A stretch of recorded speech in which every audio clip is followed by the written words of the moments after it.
இப்ப மலை மாதிரி ஜெனரேட்டிவ் வந்து குவிஞ்ச மணிக்கு இருக்கு. இப்ப மைக்ரோசாஃப்ட் அவங்க பங்குக்கு ஏற்கனவே இருந்த பை4 அப்டேட் செஞ்சு பை4 ரீசனிங்னு ஒரு LLM சீரீஸா லான்ச் செஞ்சிருக்காங்க.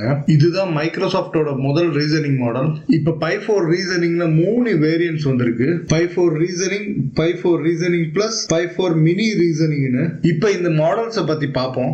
முதல் மாடலா பை4 ரீசனிங் வந்து 14 பில்லியன் பாராமீட்டர்ஸ் மாடல். இது ஒரு ஜெனரல் பர்பஸ் மாடல். அதாவது கோடிங், மேக்ஸ், ஜெனரல் பர்பஸ் क्वेश्चनக்கு இந்த மாடல் ரீசன் அவுட் பண்ணி ஆன்சர் பண்ணும். அடுத்து பை4 ரீசனிங் பிளஸ், இது மேத்தமேட்டிக்ஸ் ஸ்பெஷலிஸ்ட் வித் ரீஇன்ஃபோர்ஸ்மென்ட் லேர்னிங்னு சொல்றாங்க. லாஸ்டா by mini reasoning 3.8 billion parameters இருக்கிற ஒரு மாடல். இது ஒரு light weight small language model. இது சின்ன டிவைசஸ், அதாவது லைட் வெயிட் டிவைசஸ்க்கு பயன்படுத்தலாம். அப்புறம் இந்த 3 வேரியன்ட்ஸ் ஓபன் சோர்ஸ் தான், MIT லைசன்ஸ் கீழ ரிலீஸ் செஞ்சிருக்காங்க. இந்த மாடல்ஸ் எல்லாம் இப்போதைக்கு ஹக்கிங் ஃபேஸ், LM ஸ்டுடியோல பயன்படுத்தலாம். அப்புறம் ஒலாமல்ல லோக்கல் டவுன்லோட் கூட பண்ணலாம். இந்த மாடல்ஸ்க்கு APIs அவைலபிளா இருக்காது.